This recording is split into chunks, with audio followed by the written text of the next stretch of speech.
이 임성희 목사님 생각을 하면서 임성희 목사님이 저를 파고다교회에다가 이렇게 청빙을 하면서 초대를 하면서 하셨던 그 말씀이 파고다교회는 뿌리는 좋은데 와서 열매를 좀 맺어줬으면 좋겠다, 그렇게 말씀하셨어요.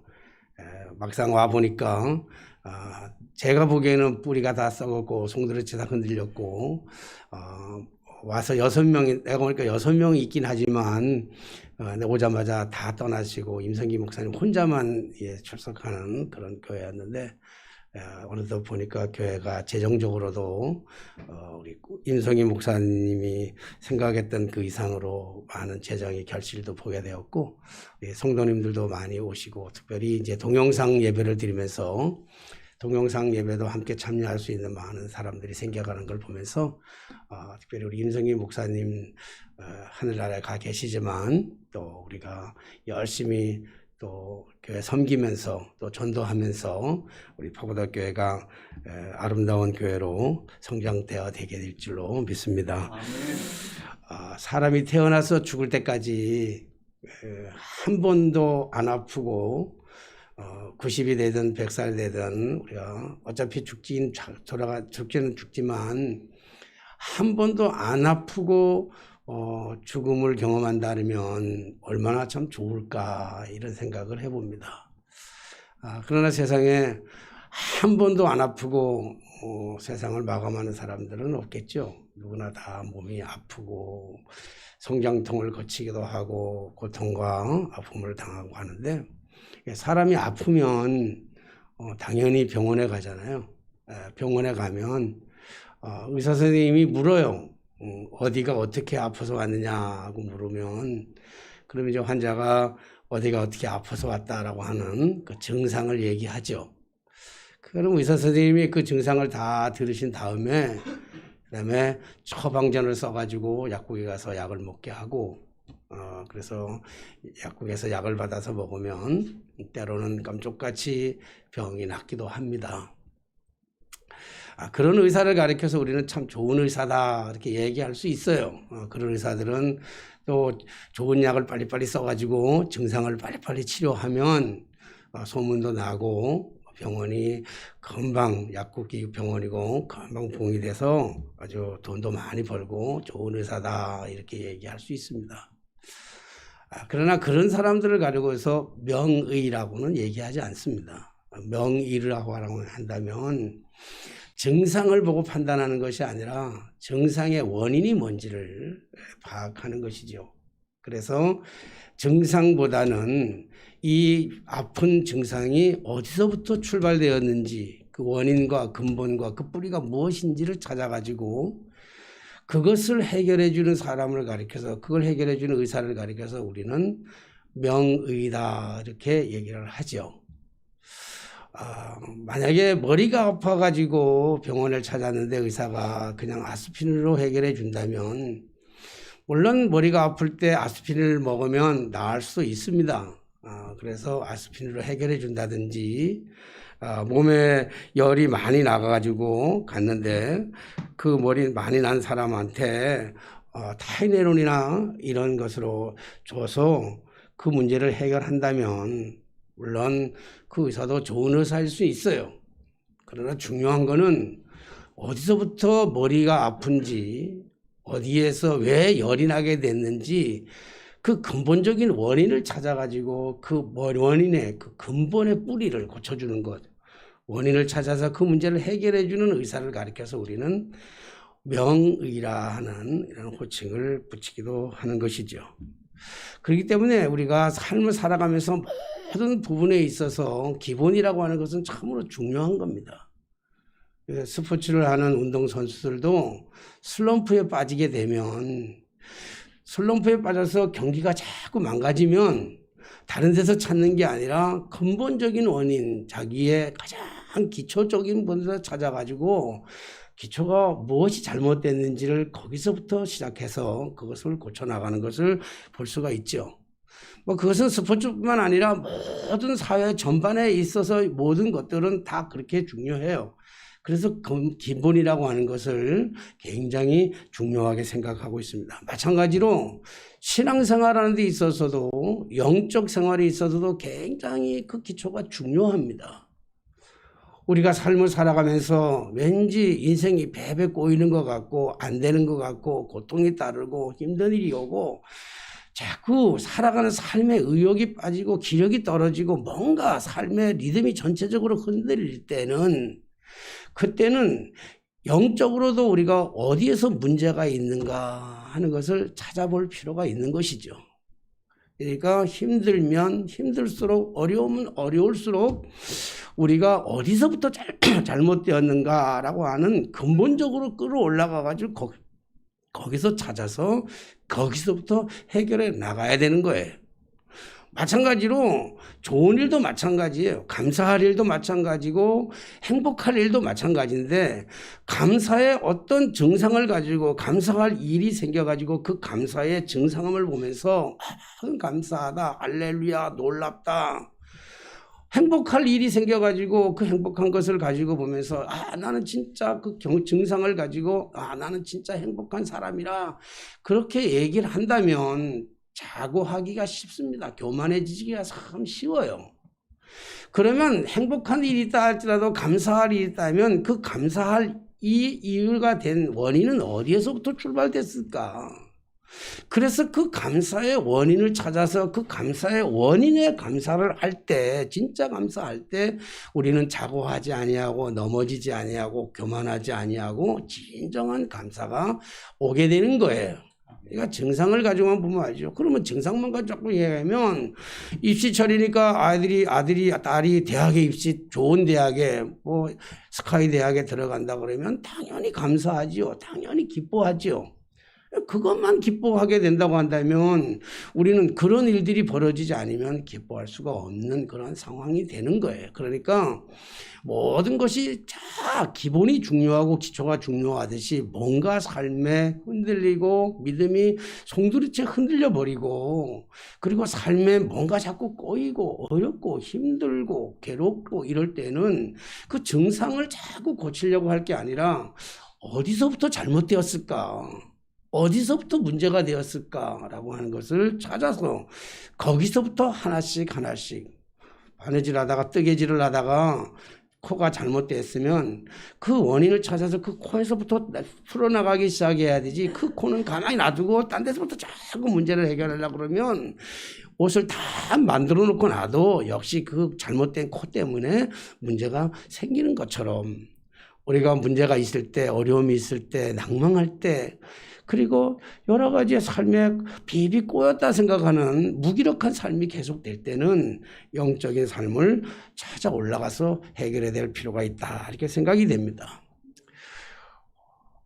예수님께서 12살 되던 해에 요셉과 마리아가 예수님과 함께 유월절 행사에 참여하기 위해서 예루살렘으로 가게 됩니다.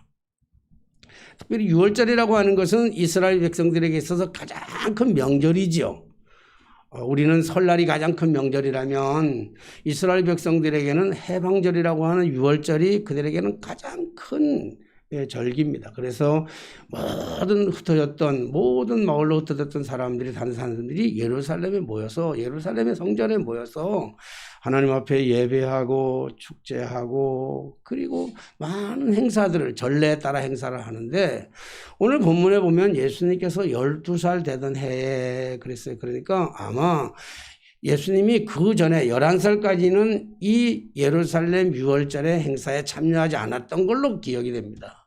왜냐하면 12살 때부터 유월절에 참여할 수 있으니까 이제 예수님이 처음으로 유년 시절 특별히 예수님의 유년 시절에 대해서 기록한 것은 누가복음밖에 없는데 그래서 누가복음을 특수복음이라 그렇게 얘기하기도 하는데 12살 때 예루살렘에 올라갔다가 그리고 모든 행사를 다 마친 다음에 그리고 이제 다시 나사렛으로 돌아오는 그 길 중에 하룻길을 걸어오다가 마리아와 요셉이 예수님이 곁에 계시지 않는 예수님을 잃어버렸다고 하는 사실에 대해서 알게 되었습니다.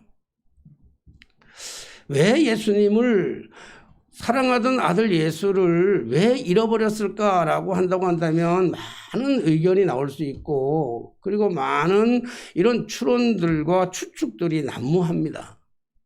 그런 많은 이유들 속에서, 그런 추론 추측들 속에서 제일 중요한 거는 아마 그 6월절 행사에 참여하여 예배드리고 그 모든 행사에 적극적으로 참여하다가 거기에 몰두하다가 아들 예수에 대해서 신경을 쓰지 못하고, 그래서 거기에 집중하고 예배에 집중하고 행사에 집중하고, 그래서 예수님이 계신지도 모르고 잊어버린지도 모르고 하룻길을, 그 끝나고 하룻길을 내려오다가 예수님이 없는 것을 발견하였다 하는 추론도 있을 수 있습니다. 또 하나는 이제 1년에 한 번씩 6월절 행사를 예루살렘에 하니까 그동안에 그 가장 대도시, 중심적인 도시에서 행사를 하게 되니까 거기에 와서 많은 사람들, 오래간만에 만났던 반가운 사람들과 막 교제를 나누기도 하고 사랑을 나누기도 하고 대화를 나누기도 하고 즐거운 시간들을 많이 보내기도 하고, 그리고 대도시에 왔다고 한다면 그들이 생활 필수품 같은 거 꼭 필요한 것들을 목록에다 적어가지고 와가지고 그 많은 물건들을 뭐 사는 일에 그런 신경을 쓰다 보니까 그만 예수를 잃어버릴 수도 있습니다. 어쨌든 이후에 어떻게 됐든 분명한 것 하나는 뭐냐면 그들이 분주한 삶을 살아가다가 예수님을 잊어버렸다라고 하는 거예요. 너무 바쁘게 살다 보니까, 자기 일에 종사하고 자기 일에 최선을 다하다 보니까 그만 아들 예수를 잃어버리고 말았던 것이죠. 그래서 오늘 설교의 제목을 뭐라고 적을까 많이 고민했어요. 제목은 엄청나게 수정을 했습니다. 뭐 잃어버린 예수 찾기, 뭐 별의별 거 다 적다가, 그래서 고민하다가 오늘 본문을 보면서 왜 이들은 예수님을 잃어버렸을까 생각하고 나니까 아무래도 이들이 아까도 말씀드렸던 것처럼 굉장히 분주했을 것이다. 그 분주함이 잘못된 분주함은 분명 아니에요. 하나님 앞에 예배드리고 경배하며 찬양하고 그리고 예물을 드리고 모든 것이 삶에 충실했던, 헛된 데 쓰지 아니하고 다른 데 눈을 팔지 아니하는, 자신의 꼭 필요한 데 집중했지만 그들의 분주한 삶을 살았기 때문에 분주함은 계획이 나는데 그냥 분주함 그러기에는 설교가 좀 애매한 거예요, 제목이. 그래가지고 요즘은 인터넷이 참 좋잖아요.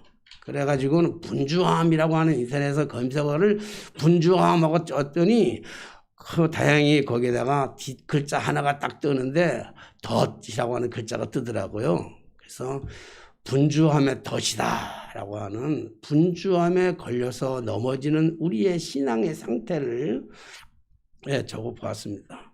물론 제목은 내가 만든 게 아니라 제목은 남의 것 도용했습니다. 뭐 제목 도용하는 거는 괜찮겠지만 괜찮죠? 제목만은 도용하는 거는. 그래서 분주함의 덫이라 이렇게 생각했습니다. 그들이 그 요셉과 마리아가 예수님을 잃어버렸다라고 하는 것은 단순히 아들을 잃어버렸다고 하는 의미를 훨씬 뛰어넘습니다. 그냥 단순한 아들이 아니에요. 왜냐하면 예수님의 탄생의 때부터 보면 마리아와 요셉은 예수님의 탄생이 하나님의 아들로서 이 땅에 오시는 것에 대해서 이미 잘 알았기 때문에 그냥 단순히 자기의 아들을 잃어버렸다고 하는 그 개념 훨씬 이상, 그러니까 삶의 의미와 삶의 전부를 다 잃어버렸다고 해도 과언이 아닙니다. 잃어버렸을 때, 그러니까 마리아와 요셉이 예수님을 잃어버렸다고 생각하는 그 순간에 그들의 닥쳐져 있던 그들의 심정은 어떠했을까? 아마 자식을 낳아서 키워보다가 자식을 한번 잃어본 경험이 없는 사람들은 죽었다 깨나도 아마 그 심정을 이해할 수 없을 거예요. 근데 저희는 우리 예찬이하고 예성이가 4살 때쯤, 3살에서 4살 때쯤 되니까 뭐 자기들의 의사를 제대로 표현할 수 없는 그때 저 천호동에 집사님 한 분이 절에 댕기던 집사님이 예수 믿겠다고 그래가지고 그 집사님한테 신방 좀 오라 그래가지고 또 전도할 사람 마음 먹고 신방하기 위해서 천호동까지 이제 애들을 봐줄 사람이 없으니까 천호동까지 갔잖아요. 가서 갔더니 집이 가보니까 아이들이 있을 만한, 예배 드리는데 아이들이 옆에 있을 만한 어떤 공간이 마땅하지 않는 거예요. 근데 마침 집 앞에 바로 이게 집이 있는데 그 집하고 거의 붙었어요. 그 아이들 놀이터가, 그 큰 놀이터, 운동장하고 큰 놀이터가 있는데, 그래, 예찬이 예성이가 애들이 또 거기서 놀겠다 그러니까 신신당부를 했어요. 절대로 여기 떠나지 말아라.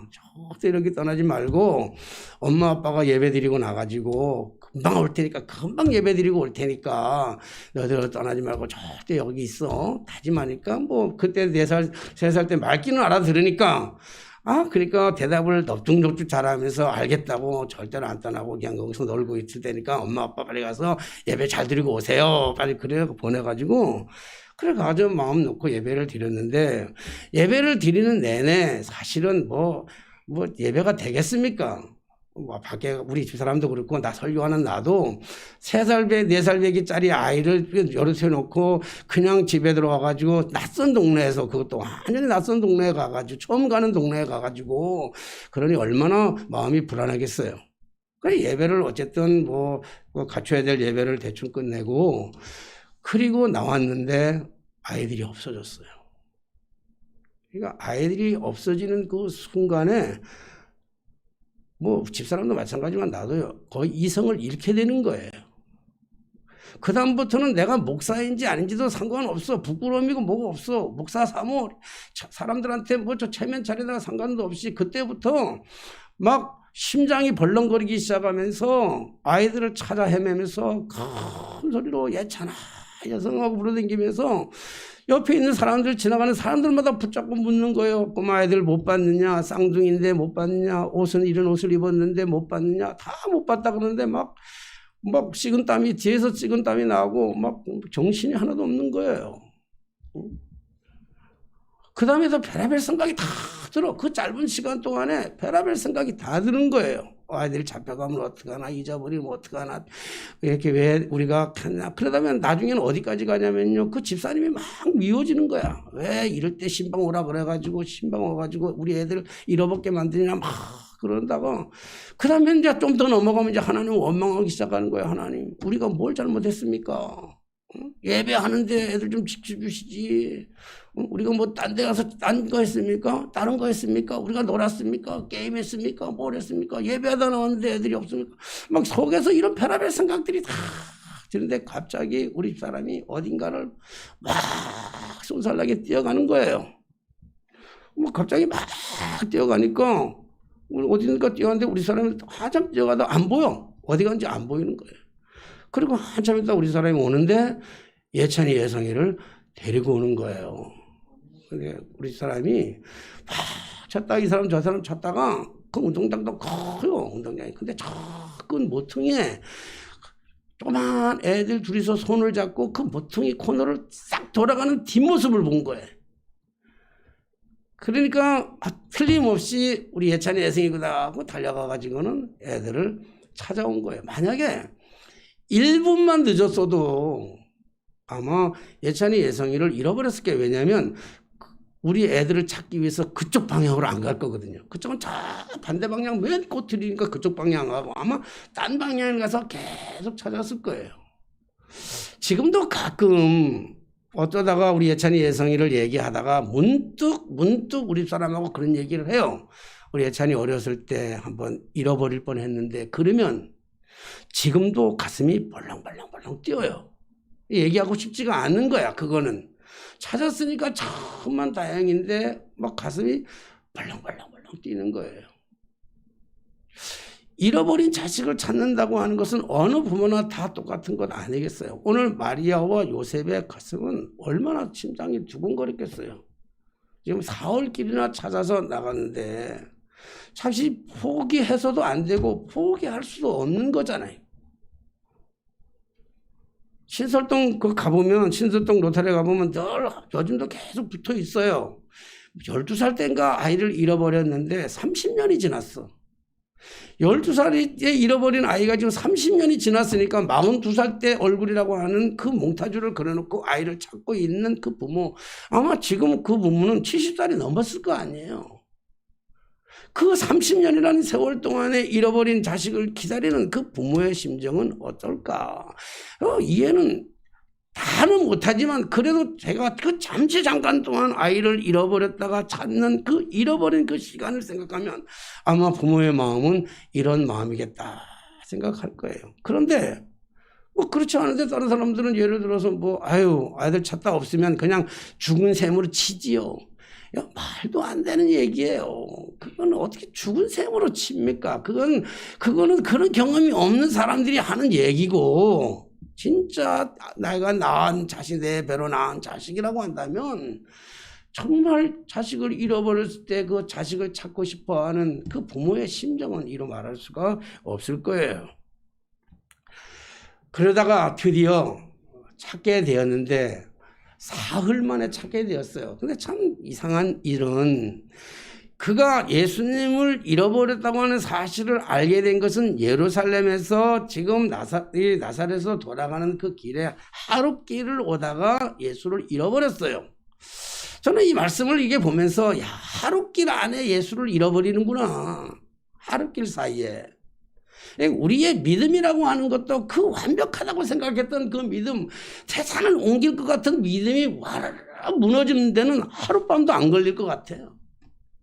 그렇게 단단했던, 정말 내 온몸을 불살랐던 그 믿음.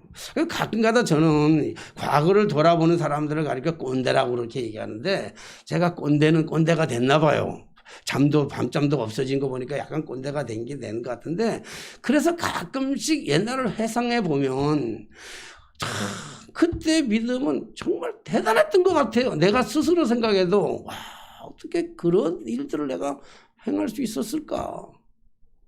어떻게 저런 헌신을 했을 수 있을까?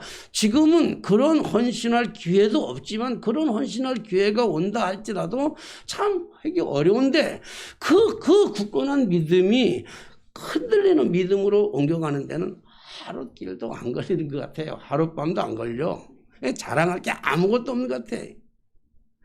그 의롭다고 하는 정말 예수님의 하나님의 아들로 그 12살까지 키웠던 그 예수님을 잃어버리는 데는 하루길도 안 걸리는 거예요. 그런데 중요한 거는 그 아이를 찾아서 헤매는 시간이 얼마나 걸렸냐면 오늘 성경 보니까 사흘이 걸렸다 그랬어요. 사흘 동안.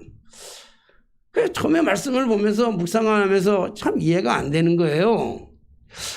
아니 하룻길을 예루살렘에서 지금 하룻길을 오다가 알았다라면 하룻길을 돌아가가지고 아이를 만날 수 있을지 않을까. 근데 왜 사흘이나 걸렸을까 하고 묵상하는 가운데 보니까 아마 잃어버린 부모의 심정처럼 우리 예찬이 예성이를 잃어버리고 찾으된 심정처럼 올라가면서 예루살렘으로 올라가고 예루살렘에서 내려오는 사람들마다 만나는 사람마다 물어봤을 거 아니에요. 12살 좀 된 아이가 있는데 웃돌이는 무슨 옷을 입었고 바지는 무슨 입었고 그리고 신발은 어떤 신발을 신고 머리 스타일은 어떤데 그런 아이 못 봤습니까? 못 봤습니까? 못 봤습니까? 그리고 계속 물으면서 올라가야 되는 거예요. 아마 사흘이라고 하는 것이 사흘뿐만 아니라 그들에게는 30년도 더 걸리는 세월 같은 그런 아픔과 충동 속에서도 그래 찾아서 올라가는 거예요. 포기할 수 없잖아요. 쉽게 이건 포기할 수 있는 일이 아니잖아요. 그러니까 사람들에게 묻고 올라가는 거예요. 그러다가 드디어 예수님을 찾았어요. 사흘 지나는 날에 예수님을 찾았는데 어디서 찾았냐 그러면 성전에서 찾았다는 거예요. 저는 이 말씀을 다시 한번 읽으면서 참 정말 어쩌면 우리와 같은 모습이겠다 생각하면서도 왜 마르다와 마리아는 이렇게 미련했을까? 요셉, 마르다가 아니라 요셉과 마리아가 왜 이렇게 미련할까 생각해. 왜냐하면 성전으로 바로 갔으면 될 거 아니야. 잃어버렸으면 성전으로 바로 갔으면 되는데 성전으로 바로 가지 아니하고 헛다리 짚은 거예요. 다 딴 데 다니면서 헛다리를 짚느라고 3일 걸렸거든요. 사흘이 걸렸어요. 그러니까 사흘 동안에 얼마나 힘든 시간, 고통의 시간, 아픔의 시간, 시급을 전폐하고 고통 속에 살았겠어요. 얼마나 괴로웠겠어요. 그래서 어떤 성서 해석을 하는 사람들 가운데는 어떤 분들은 이 사흘이 예수님이 죽으셨다가 무덤에서 있던 사흘의 시간을 이 연상케 하는, 비유케 하는 시간이다. 이렇게 얘기하는 사람들도 있어요. 뭐 어떻게 얘기하든지 간에 아마 정말 죽은 송장 같은 아픔의 심정으로 예수를 찾았을 거예요. 근데 오늘 재밌는 말씀이, 오늘 예수님 찾아서 예수님이 하시는 말씀이 있어요. 그 부모가 보고 예수님을 만나가지고 놀라가지고 놀랐을 뿐만 아니라 너무 기쁨도 있었고 여러 가지 교차된 마음을 가지고 예수님한테 얘기하잖아요. 아이야, 어찌하여 우리에게 이렇게 하였느냐 보라. 아버지와 내가 근심하여 너를 찾았노라. 그러니까 근심과 걱정과 염려와 별의별 생각을 다 하면서 지금 예루살렘 이 가는 그 길목을 다 뒤지면서 어떻게 보면 가지 않아도 될 때까지 다 가면서 시간을 허비해 가면서 심장에 녹는 심장을 가지고 식음을 전폐하면서 찾아 나섰던 거예요. 오늘 예수님 말씀하잖아요.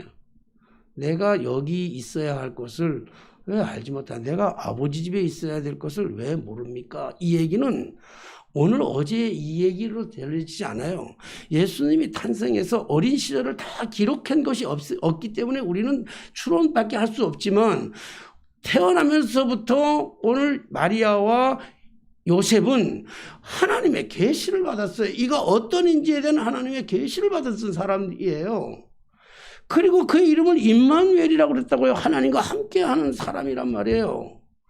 그런데 그를 잃어버렸어요. 신앙의 본질 자체를 잃어버렸다는 거예요. 믿음 자체 송두리째 흔들어버렸다는 거예요. 뭐 때문에? 분주함에 덫에 걸려가지고 바쁜 일상에 바빠가지고 그 바쁜 것들이 다 중요한 거예요. 사랑하신 여러분, 오늘 이 시대에 살아가는 많은 크리스찬들의 삶의 모습이 그런 거예요. 다 바빠요. 근데 다 중요한 일에 바빠요. 먹고 살아야 되잖아요. 그러니까 중요한 일들에 다 바빠. 먹고 사는 일도 바쁜 거고요. 친구도 만나야 되는 거고요. 친구 안 만날 수 없잖아요. 요즘은 백수가 과로사로 죽는다면서요. 백수는 안 만나주면 그다음부터는 다시는 안 불러주니까 무조건 나가야 된다 하니까 나가다 보니까 아주 뭐 과로사로 죽는다고 하는 얘기 하잖아요. 친구도 만나야 다 바빠야 돼. 예수님이 예수님이 비유로 말씀하잖아요. 잔치를 초대해가지고 사람들을 부르니까 나는 장가도 가야 되고 나는 소도 사야 되고 난 땅도 사야 되고 난 밭도 갈아야 되고 그래요. 얘기를 들어보면 다 합리적이에요. 다 맞는 말이에요. 다 필요한 거예요. 오늘 요셉과 마리아는 예루살렘 성전에 가서 딴짓한 게 아니에요. 도박한 게 아니에요. 술 마신 게 아니에요. 그들은 예배에 충실했던 삶을 살았고 뭐든지 만나는 사람마다 충실했던 사람들이 뭐 하나 소홀했던 것이 없었던 사람들이에요. 그런데 그들은 본질을 잃어버렸어요. 가장 중요한 잃어버리지 말아야 될 예수를 잃어버렸다고요. 그런데 어디서 찾습니까? 예수가 계신 곳에서 가서 찾아야 되는데 예수님이 안 계시는 곳에서 가서 찾는단 말이에요. 우리의 삶에 너무 힘들고 꼬이고 뒤틀려지고 괴롭고 고통스러운 삶의 연속일 때 우리는 근본적으로 돌아가서 예수가 계신 곳에서 예수님을 만나야 되는데 예수님이 안 계신 곳에 가서 자꾸만 그 문제를 해결하기 위해서 거기에 분주한 삶을 살아가고 있는 모습을 볼 수 있죠. 오늘 요셉과 마리아가 포기하지 않고 예수님을 찾아 나섰을 때 비록 사흘이 걸렸지만 예수를 찾아서 만난 이후에 그들의 삶은 완전히 지옥과 천국을 오가는 그런 삶이에요. 비로소 웃음을 찾을 수 있었고 비로소 기쁨을 찾을 수 있었고 비로소 행복을 찾을 수 있었고 비로소 모든 자신의 모든 삶을 잃어버렸던 삶을 다시 찾을 수 있었던 것이죠. 그러므로 예수는 생명입니다. 그러므로 예수는 행복이에요. 예수는 기쁨이고 예수는 삶의 전부입니다. 예수 없는 삶, 예수가 없는데 무엇으로 우리가 만족할 수 있겠습니까? 예수가 없는데 무엇으로 우리를 행복해 줄 수 있겠냐고요. 예수가 없는데 무엇이 우리의 삶을 기쁘게 해줄 수 있냐고요. 오래전에 우리나라 최고의 배우라고 얘기하는 최진실 씨가 자살해서 죽었어요. 그가 뭐가 모자라서 뭐가 부족해서 죽었을까요? 그의 삶 속에 그 안에 예수가 없었어요. 뭐 교회를 다녔다고도 해요. 뭐 집사님이라고도 얘기하는 사람도 있어요. 교회를 다녔어요. 집사님의 직분을 받았을 수도 있어요. 그러나 그는 예수를 만나기 위해서 몸부림치며 헤매고 다녔지만 결국은 예수를 만나지 못했어요. 예수의 없는 삶을 살았어요. 다른 데서 찾았어요. 분주한 삶에 덫에 걸려가지고 결국은 예수를 만나지 못했기 때문에 비극적인 삶으로 끝나버린 것 아니겠어요? 요 며칠 전에 비슷한 사건이 또 일어났어요. 설광화의 설광화에 나왔던 김미수라고 하는 30살밖에 안 되는 꽃다운 그 처녀가 하늘의 한 조각의 별이 됐잖아요. 왜요? 얼마나 총망한 사람이었습니까? 드라마나 영화나 이제 막 떠가지고 앞으로 탄탄대로의 길을 걷는 부귀, 영화, 명예 모든 것을 한 몸에 다 얻을 수 있는 그런 사람이 왜 꽃다운 나이에 왜 그렇게 허망하게 허무하게 의미 없이 세상을 떠나야만 했을까요? 다 가졌어도 세상의 부귀, 세상의 명예, 세상의 그 모든 것들을 다 가진다 할지라도 그 예수 없는 삶은 허전한 삶이고 허황된 삶이고 만족이 없고 기쁨이 없는 거예요. 사랑하신 성도 여러분, 또 오늘 동영상으로 오늘 예배 함께 참여하는 우리 성도 여러분, 정말 여러분들의 가슴 속에 오늘 예수 그리스도가 정말 내 삶의 주인이고 나와 함께 한다는 사실이 믿어지십니까? 혹여나 우리의 삶에 너무 분주함 때문에 너무 바쁜 것 때문에 안 하면 안 되는 정말 꼭 해야 된다고 하는 내 나름대로의 내 주관대로의 내 뜻대로의 내 생각대로의 내 계획대로의 나 안 하면 안 된다는 그것을 쫓아다니다가 혹시 예수님을 잃어버린 삶을 살아가고 있지는 않습니까? 오늘 예수님을 만나는 그러한 경험이 여러분들에게 있어지게 되시기를 주님의 이름으로 축복합니다. 아멘.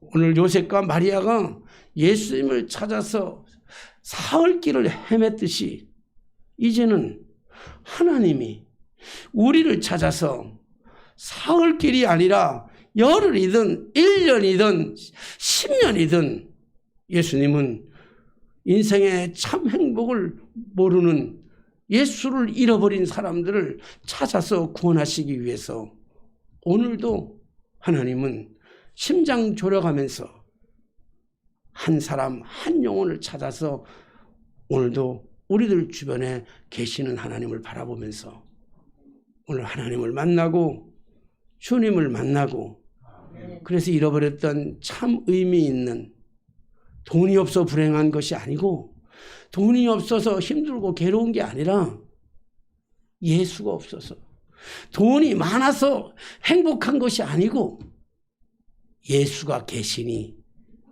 행복한 삶을 누릴 수 있는 복된 성도님들 다 되게 되시기를 주님의 이름으로 축원합니다. 기도하겠습니다. 늘 우리와 동행하시며 세상 끝날까지 우리와 함께 하시겠다고 약속하셨던 임마누엘 되신 주님, 주님은 언제나 우리의 곁에 계시지만 우리는 딴 데서 주님을 찾을 때가 얼마나 많았는지 모릅니다.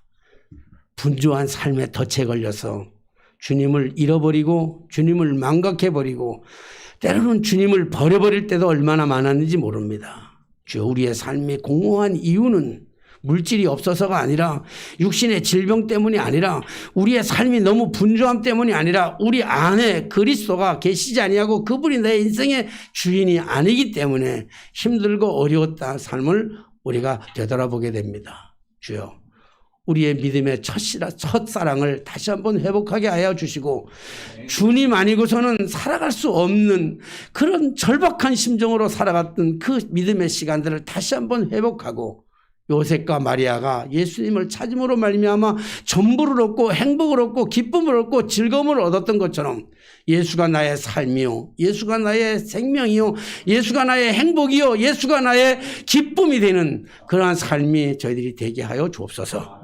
예수님의 이름으로 기도하옵나이다. 아멘. 우리 찬송가 50장 부르시면서 드려진 예물을 봉헌하겠습니다.